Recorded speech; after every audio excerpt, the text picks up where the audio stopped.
Assalamualaikum warahmatullahi wabarakatuh. Kami dari kelompok 3 ingin mempresentasikan hasil kerja dari kelompok kami. Sebelumnya, perkenalkan dulu anggota kelompok kami. Yang pertama adalah Oka Rasidian, yang kedua Farah Titania Syafika, yang ketiga Reza Pujianti, dan keempat adalah Anggun Karomah.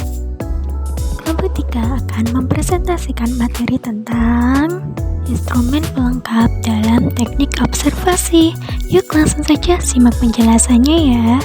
Materi pertama tentang skala penelitian yang akan disampaikan oleh Anggun Karomah. Silakan. Asesmen non-tes skala penilaian dalam observasi. Apa itu skala penilaian?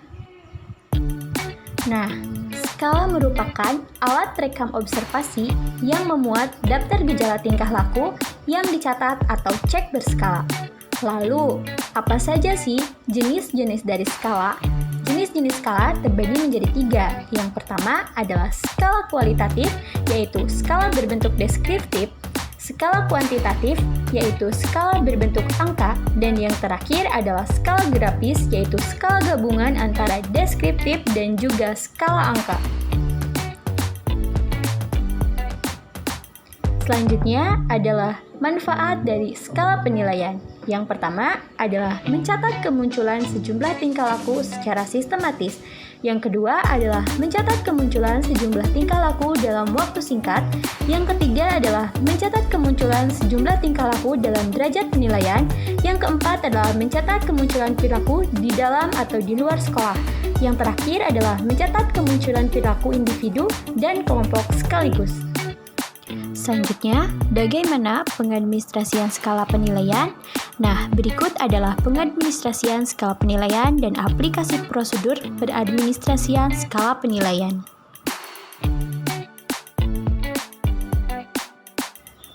Yang pertama adalah tahap persiapan yang meliputi penetapan topik, dimulai dari menentukan topik yang relevan, kebiasaan belajar siswa di rumah, penentuan variabel kebiasaan belajar di rumah, bisa mengajukan beberapa pertanyaan seputar kebiasaan belajar siswa di rumah. Yang ketiga adalah penentuan prediktor, menetapkan kriterium terhadap frekuensi kemunculan perilaku. Kriterium dibuat berdasarkan kajian teori yang tertera pada topik. Nah, terdapat 4 kriterium yang digunakan untuk mengonversi data. Apa saja sih 4 kriterium itu? Berikut ini adalah 4 kriterium yang digunakan untuk mengonversi data. Yang pertama adalah interval persentase, klasifikasi, dan interpretasi, dinilai dari yang paling tinggi sampai yang paling rendah. Selanjutnya adalah penyusunan pernyataan item dengan merumuskan pernyataan atau item berdasarkan pada penjabaran sub-sub variabel pada aspek perilaku yang diobservasi. Berikutnya adalah tahap pelaksanaan yang meliputi penyiapan pedoman atau format dokumen. Contoh format dokumen adalah sebagai berikut. Pedoman skala penelitian kualitatif terdiri dari identitas siswa, aspek yang diobservasi dan tujuan observasi, juga petunjuk penggunaan.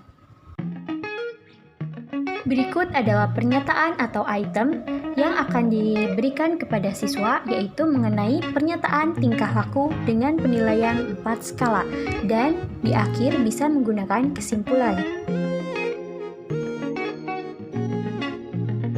Tidak berbeda jauh, pedoman skala penilaian kuantitatif juga harus mengisi identitas dan juga aspek observasi, tujuan observasi, dan petunjuk pelaksanaan. Berikut merupakan pernyataan atau item tingkah laku dengan skala 4 dengan poin 10 sampai 1 dengan klasifikasi nilai tertinggi sampai dengan nilai terendah. Selanjutnya adalah pedoman skala penilaian grafis yang terdiri dari identitas siswa, aspek yang diobservasi, dan tujuan observasi juga petunjuk pelaksanaan. Selanjutnya adalah pernyataan item skala grafis, yaitu skala gabungan antara skala kuantitatif dan skala kualitatif yang memuat pernyataan dan skala penilaian, yaitu skala 4. Setelah pernyataan disusun, selanjutnya adalah pelaksanaan pengamatan, yaitu mencatat dan menandai perilaku observe yang muncul pada format. Dan yang terakhir adalah pencatatan terhadap perilaku observe. Yang selanjutnya adalah tahap analisis. Yang pertama adalah scoring atau pemberian skor. Observer dapat mendekat dengan observe, kemudian bisa mencatat perilaku observe. Diusahakan observe tidak mengetahui dirinya sedang diobservasi. Yang kedua adalah analisis dan interpretasi. Tahap analisis hasil yang berlaku untuk skala kuantitatif dan grafis adalah sebagai berikut.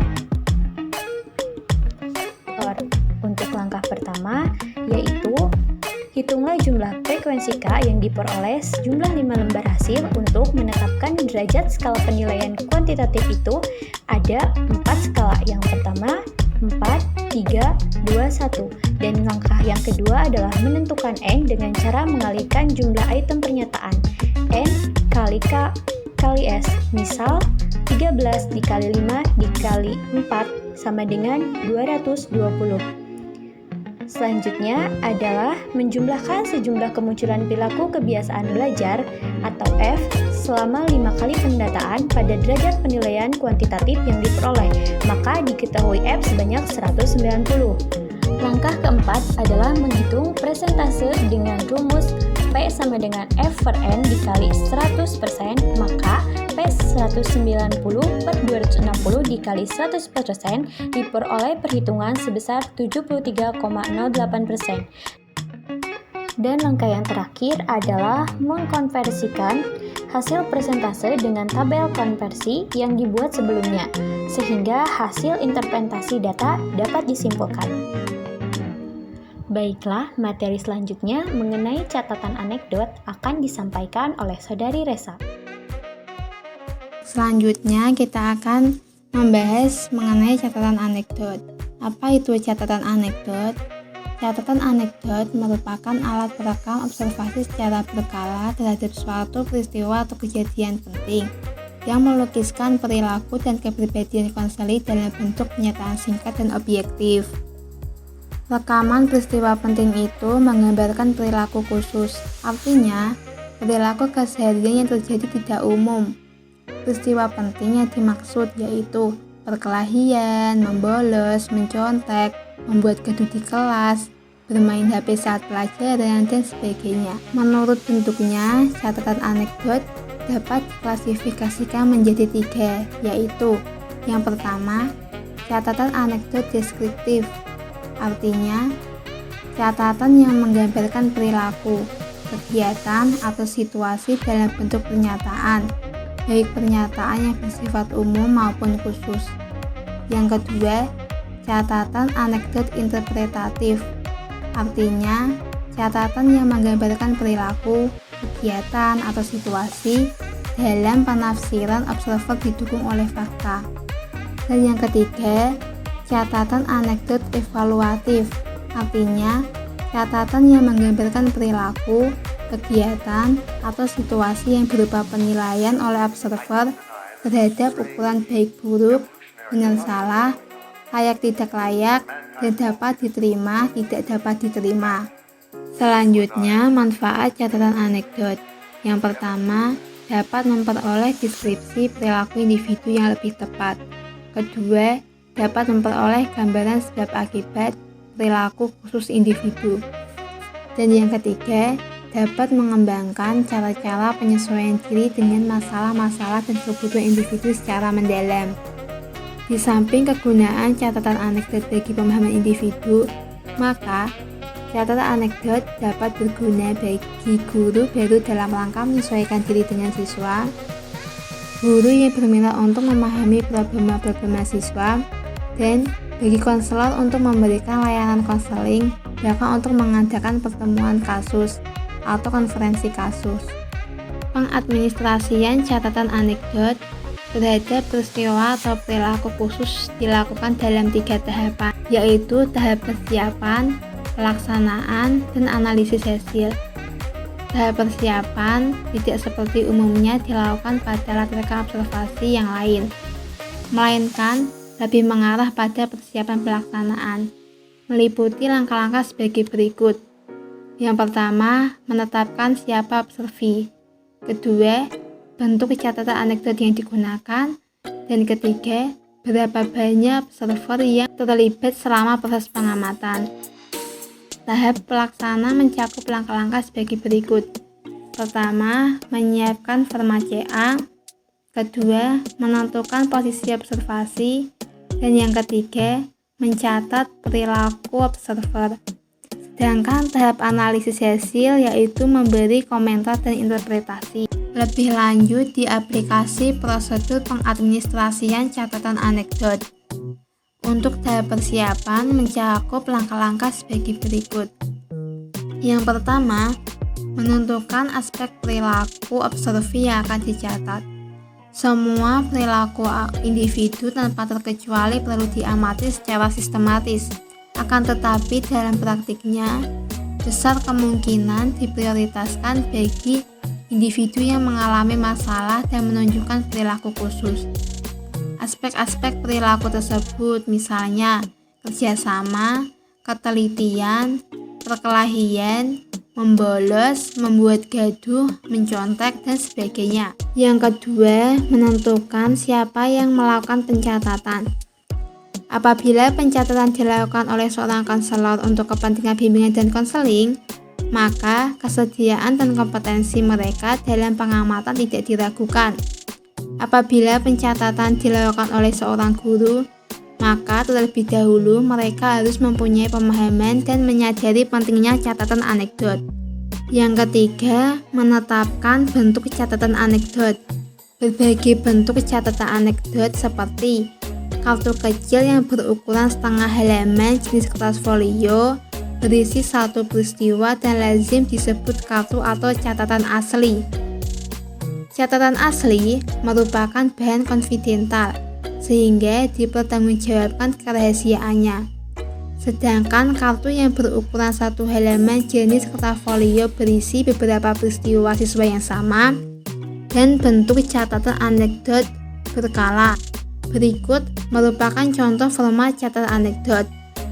Untuk form 1 yaitu kartu asli, form 2 catatan beberapa peristiwa. Selanjutnya, tahap pelaksanaan atau implementasi. Pada tahap ini, observer menyiapkan format catatan asli, kemudian mengambil posisi yang memudahkan proses pencatatan.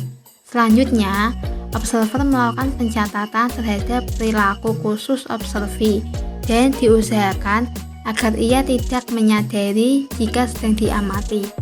Pada tahap yang terakhir yaitu tahap analisis hasil yang berupa pemberian komentar atau interpretasi observer terhadap perilaku observi pada suatu kejadian berdasarkan hasil pencatatan. Dalam pemberian komentar atau melakukan interpretasi, ada beberapa hal yang dapat dijadikan bahan pertimbangan. Antara lain, yang pertama, berisi ulasan kesimpulan dan komentar dari observer terhadap perilaku observi. Yang kedua, bersifat penilaian evaluatif. Yang ketiga, mengungkap kemungkinan di balik peristiwa dan simpulan perilaku. Yang keempat, mempertimbangkan perasaan observi saat perilaku dan sasaran perilakunya.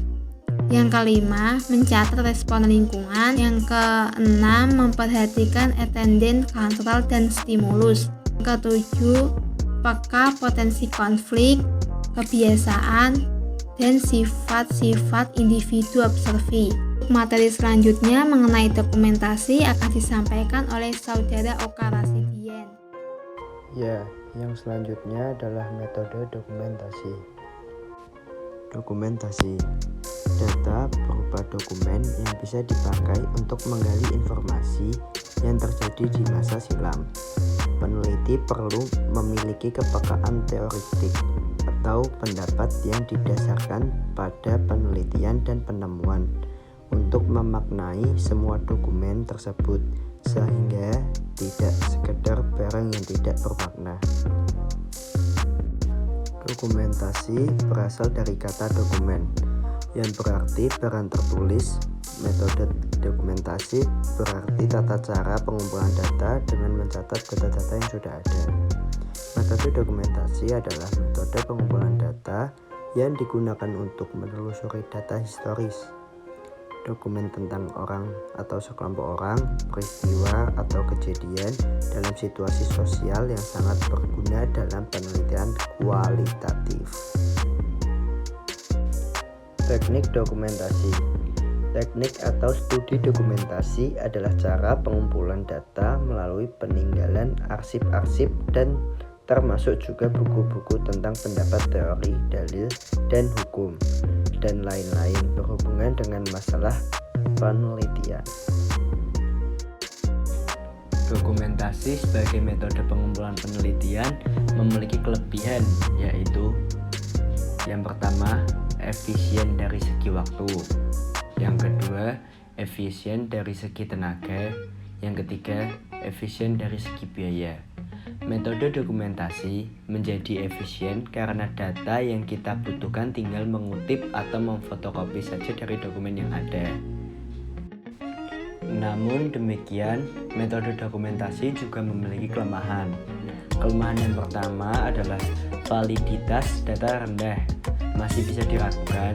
Yang kedua, reliabilitas data rendah, masih bisa diragukan. Baiklah, materi selanjutnya. Materi selanjutnya adalah alat-alat mekanik dalam observasi.